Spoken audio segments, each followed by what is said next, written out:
All right, I should be able to hear you now. Testing 1, 2. We're good to go.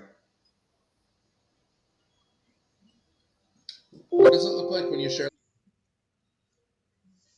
Pardon me?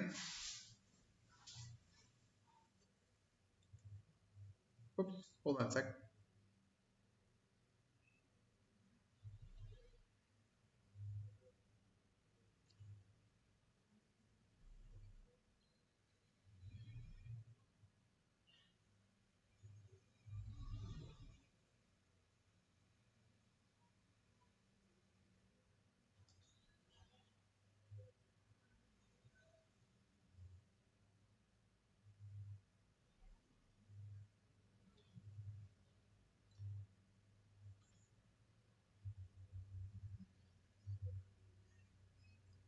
Give me a quick test. Say anything, Jason. Can you hear me? Not hearing Jason.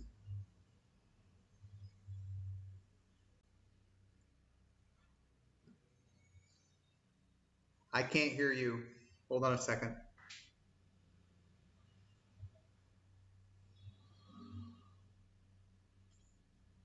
There we go. Now I bet you I can. Jason? Can you hear me, Jason?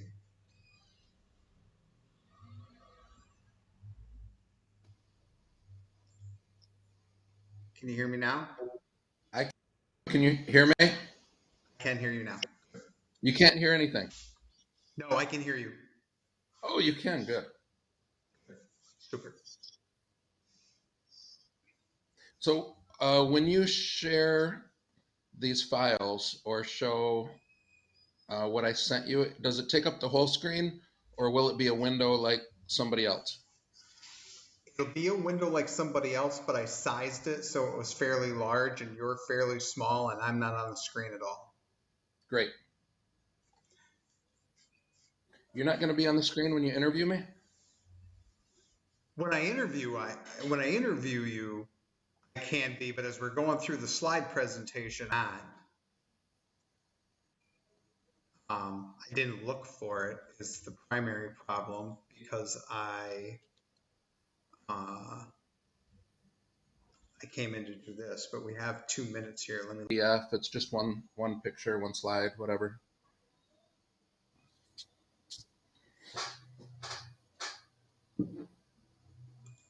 I got it. I'll get it in.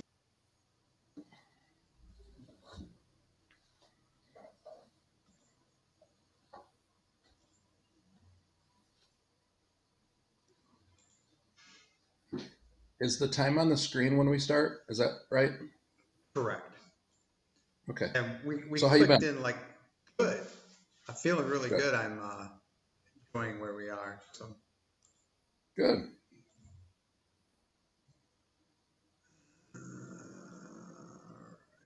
PDF.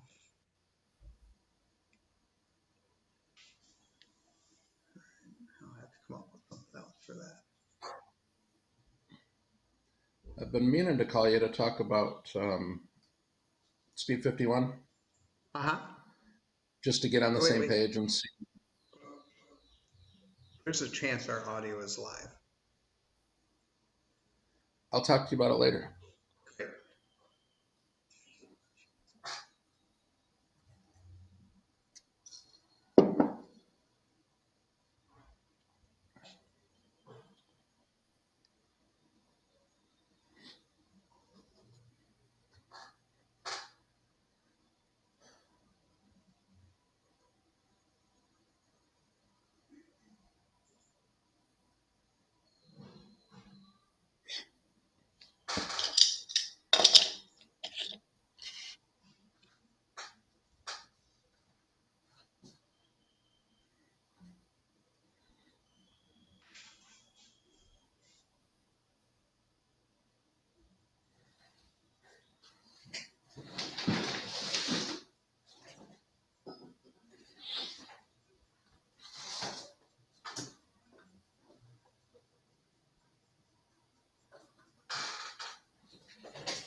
Making your way in the world today takes everything you've got. Taking a break from all your worries sure would help a lot. Wouldn't you like to get away? Make sure you make that corner nice and tight. Sometimes you wanna go where everybody knows your name, and they're always glad you came. You wanna be where you can see our troubles are all the same. You wanna be where everybody knows your name. You wanna go where people know people are all the same. You wanna go where everybody knows your name.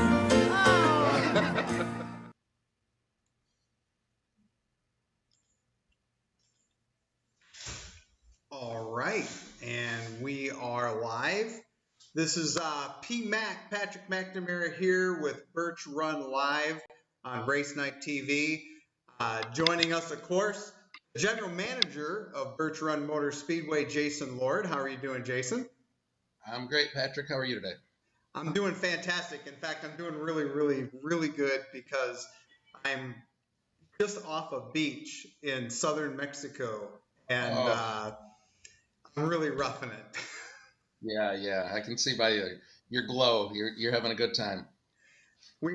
Zach Parrish was supposed to be hosting this tonight, and he coupled the last minute difficulties. And so, fortunately, because I am such a geek, I take my laptop with me everywhere. I threw it together real quick, and here we are. Good. I think it's going to work out just fine. Want to let people know that the RaceNight.tv app is now available in the Google Play Store. So this isn't the Race Night Live app where you'll watch the streams. That's for your TV or your phone to actually watch the races. This is sort of a helper app. And this app will give you information about the racetrack, let you see the schedule, see what the weather is. You can get the racetracks that are participating, their social media links, open their social media. There's a directions button so you can get directions to the racetrack. There is alerts so that when somebody rains out, we can send an alert. An alert will pop up on your telephone. Lots of really cool stuff. We really thought that the Apple app would be published in the store today. It's approved. When you search for it, it still doesn't show up. So, like all things Apple, they're a couple of steps behind the Android app. But it is what it is, right? Yeah. We want to let folks know that we have the infrastructure in place for the Birch Run races. April 30th, you're going to see those races when they hold the first of your 3 Challenge Series events.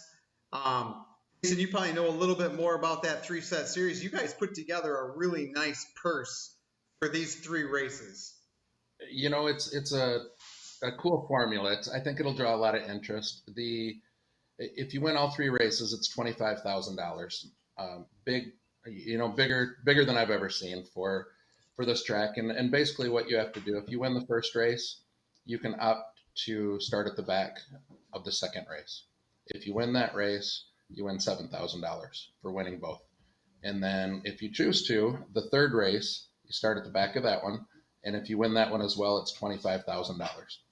But we also thought if people missed the first race or didn't do well in the first race, we still want them to come back and have fun race with us. So we also put together a points fund for just those 3 races also. It reminds me a little bit about something they do at Home and Gray Stadium, where I watched a lot of races. They have 4 what they call challenge races.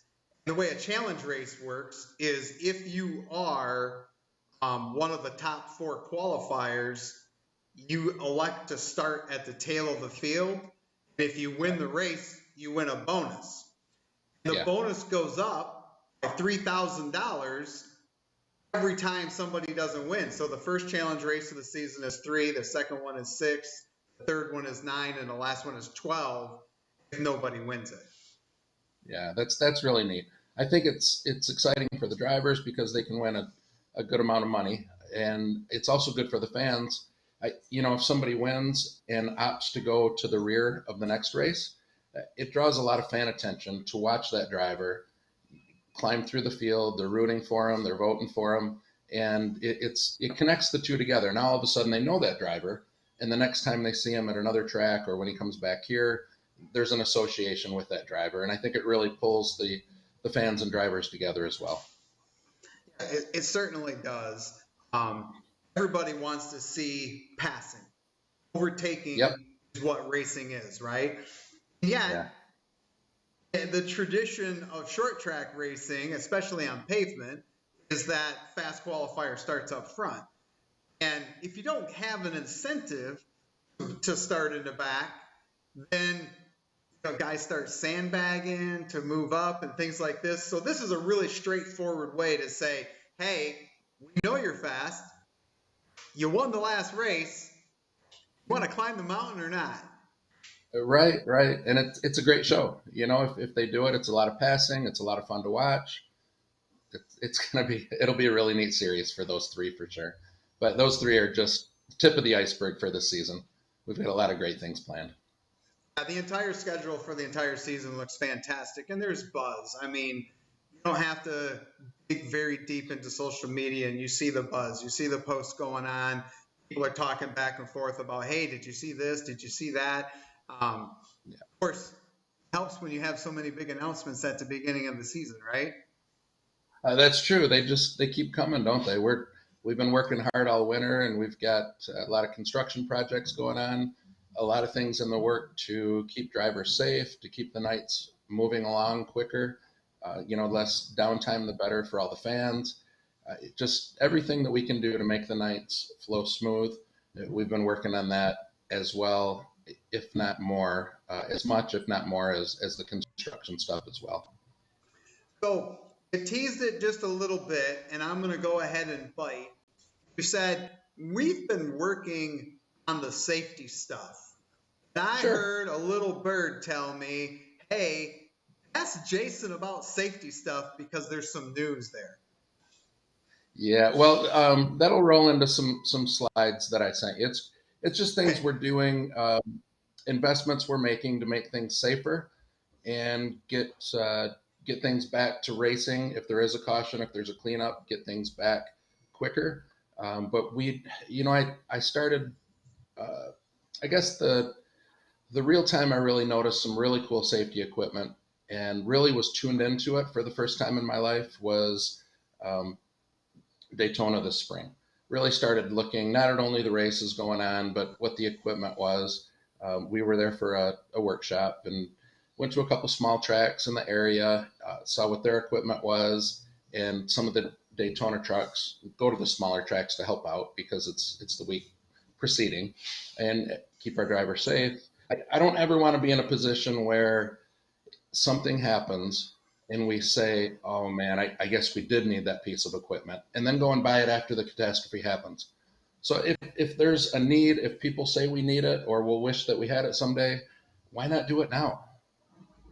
It's such a bad look when you institute safety improvements after something happens, especially when it's foreshadowable. So when you foreshadow something that you're going to do in the coming moments. So we do have a PowerPoint presentation that Jason's going to kind of walk us through. It's going to review kind of the scope of the off-season improvements and the early season improvements that are yet to get done. We'll let you guys share this video. If you're watching this right now and you're watching it on Facebook, you're watching it on YouTube, you're watching it on Twitter, please share it, post it to your wall, tell your friends, hey, really big news from Birch Run coming up in the next 4 or 5 minutes. We want them to have time to jump in and start to feed as we scroll through this. And probably the best thing out of the entire thing is we get so we go to this, and then I should be able to bring that slide into show. Now, this worked fantastic. Presentation, and vMix actually has a thing to bring that in, right? But the issue that program on my computer. I don't have that program on my computer. Dun, dun. I have a screw up, eh? I have that in there, and then what we're going to do is just grab you, and we're going to add you and slide you over here, and we're going to put you up here in the corner, and now let's go ahead and walk through these slides. All right, so this one is a recap. The last time I showed it, I was trying to hold and point to some things, but this is the first slide of the new asphalt. The next one will just be from the front building to the road.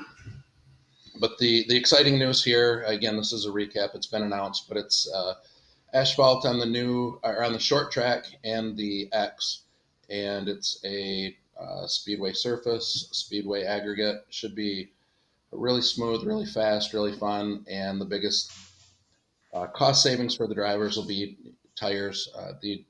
The aggregate was cheese grater, I guess, was the term that was brought to us for their tires.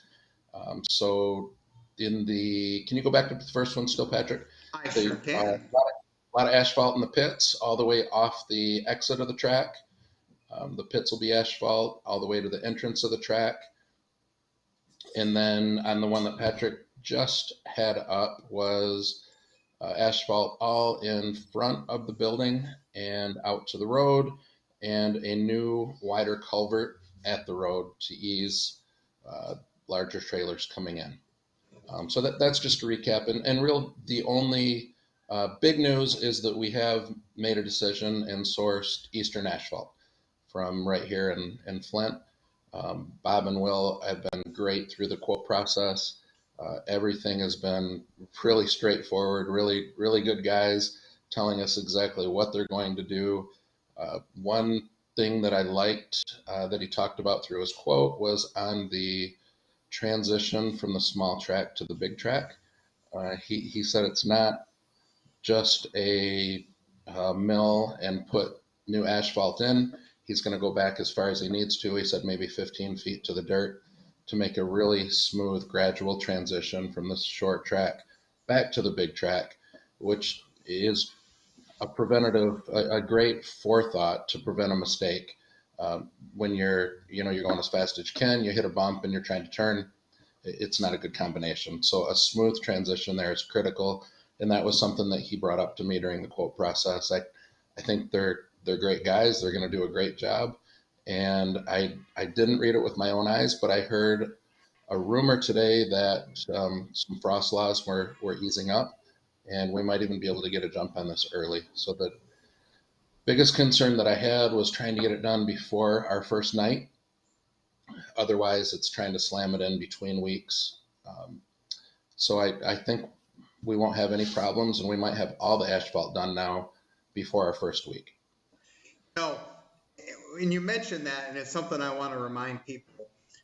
When you're talking about making sure that the transition from the short track to the big track is smooth, and it's going to be a preventative maintenance issue for drivers, one of the things that people need to remember when you're spending money on safety equipment, when you're spending money on track resurfacing, when you're spending money on straightening out the driveway and making it easier for trucks to get in and out, the driver is the direct beneficiary of that. In other words, it's going to save tires. It's going to save bent tie rod ends. It's going to save ball joints. It's going to save the truck driver a hassle, accidentally overturning a wheel or rubbing the side of the truck against something. There's a great value here, not only to the Speedway, but really the prize winner here are the race teams that are going to be racing at Birch Run. That's true. That is true. And if we could go to one more slide, there's some more benefit to the racers, which is some new concrete work and the addition of pit slabs. So it's a little bit tough to see, but it's good enough that we can explain. So the red rectangle is 250 feet of extended concrete for new pit slabs. So we have approximately 80 right now, and we've already had reports from enough new drivers that we know we're going to exceed 80 cars in the pits. And the blue on the back side, I guess the top side of the screen, there was a blue rectangle, and the blue rectangle. Hold on. Yeah, hold on. What I did was I tried to change the gosh darn it. Give me a second. So you just I'm got super sorry about. Yeah, I just got to open it back up again. But I was in the other window there, and I clicked on it, and zoom, just like that, it disappeared. But it only take a second to come back. So yeah, that's jump okay. over there, jump So over here. we really feel, based on the registrations that we've seen, people that say they're coming, that 80 some pit slabs just won't be enough this year, and that's also going to lead to great racing. It's something that we have to react to get more pit slabs ready to be ahead of the game. But I just can't even imagine how fun it's going to be to watch, or if you're a driver, to drive in a race with 25 or 30 cars. It'll be really fun. Car count is probably the things that most attracts a driver to a racetrack, because everybody wants to participate with an event, right? Like, I mean, that's sort of the whole purpose of coming and racing, is to race. If there aren't very many cars there, then it's not going to be a lot of fun. No, nobody wants to watch 6 cars go around the track. Right, exactly. I think trucks are going to be really big this year. Of course, our front wheel drive class, we'll have quite a few of those. Pure stock, street stocks, they're all coming. It's going to be a great year. Right. So if you could click on that third slide again, we could just show behind the new concrete slabs that we're talking about. So the red rectangle is the new 250 feet of concrete slabs, and then the blue rectangle behind it is 800 tons of crushed asphalt. So it's a pretty soft area right now. I wouldn't want anybody to have a hassle of soft ground, no matter what the weather does. So we're going to do that whole area 4 inches deep of crushed asphalt. Should be nice and solid. Get your haulers in and out, no trouble. It should just be hassle-free. So that's another benefit to the whoever's driving the hauler, the drivers. Nice new concrete to work on, and we should have plenty of room for everyone. Cool. Yeah. Moving on to slide 4. This looks fun. This is just the next is just some equipment that we've acquired. This is a JCB. It's a loader backhoe. Just today we put some forks on it to do some other work, moving some other bleachers around and stuff. But what a time saver if we have an EVA destruction and roll a bus, or have a car that's not running and need to grab a car with the forks and get it out of the way. In the past, we've had wrecker companies that would bring a skid steer or something that would move cars like that. So now we have something on property that if there's an EVA destruction happening of something that doesn't run, we can get it out of the way quick, and it's just something that'll speed the night up. Fantastic. We can move on to the next one. Here's a building project. So this was a pavilion that was here, and before this winter it had 6x6 posts and open walls holding it up. So our winter project was to frame it in, box it in, sliding doors every side all the way around, and windows above those. So we have some open houses already booked for this coming summer.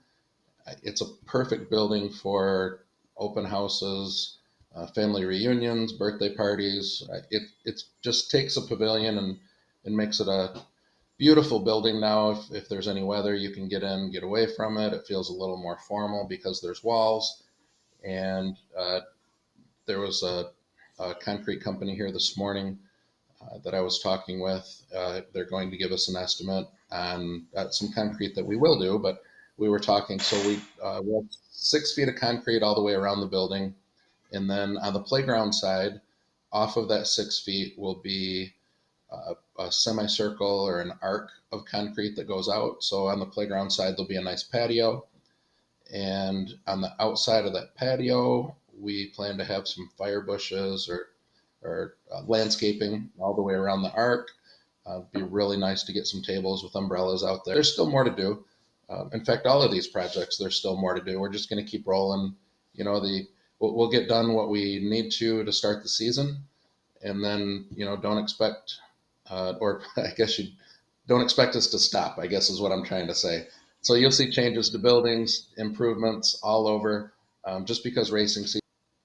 And all right, so let's get into safety a little bit here. Some other investments. So this we have purchased a vehicle. It's an Avalanche, and it is in Lapeer at Express Graphics right now. They do our vinyl, and this is the latest proposal that we agreed on, and they're going to start this week. So this is what will be called Safety One. And so a new reliable safety vehicle. We're going to bring all safety in-house this year. We wanted to start with something really reliable.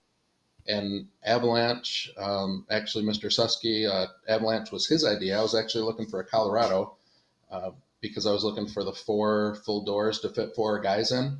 Was having trouble finding a Colorado. He suggested an Avalanche. It's a great idea. I mean, 4 full doors, you can fit 4 full-size guys in there. And then you've still got the pickup bed for some fire equipment. You can put a spreader on the back because it's a GM800 chassis. You know, it'll hold the load. So we'll have our spreader on the back, and it seems like an ideal option. So this is what you can expect to see as far as graphics when you come out for our safety truck. That's cool. Yeah. And then the next slides are some other investments that we have made for safety. To keep our drivers safe, and roll bar spreaders. And if you look close, there's 2 reels and 2 sets of jaws. And the way that this will be set up is on the back corners of the truck. Each set of jaws have a dedicated reel, and they're already hooked up. So right off the get-go, we've got 2 sets of jaws ready to go at any minute. And then there's quick connect hydraulic fittings. If we need the spreader, it's available as well. But if you look close at the jaws, I'm not sure how familiar people are with jaws. I wasn't until I started looking at this project, but these are specially designed by NASCAR for NASCAR. So these jaws are made to cut through sheet metal and tubing at the same time, not have any disruption at all. That's what they are. This came from a NASCAR team that was upgrading, and they really haven't been used at all. Nice. So it's great equipment. The tools are almost brand new. So the spreader I don't think has ever been used. And one of the sets of jaws, it looks like it's cut something maybe once or twice. And then the other set looks brand new. Wow. So, cool. A lot of tracks exercise don't have jaws of life. They use Sawzalls. They use, whatever. And I was at the RPM workshop, and there was a safety person I was talking to, and he said, yeah, you don't need you don't need the jaws of life until you do. And, it kind of makes your stomach sink. It's like, I don't want to be in that spot where you don't need it and then something happens and you wish you had it. And then, like you said, you buy it after the fact. So some of these things how do you put a price on our drivers? You can't do it. If we're going to upgrade a building, exactly. If we're going to upgrade a building, we're going to upgrade our safety. So there's a lot of buzz about the buildings, and they're beautiful, don't get me wrong. But I do want people to know that we're investing in things that keep people safe and that are very, very functional as well. So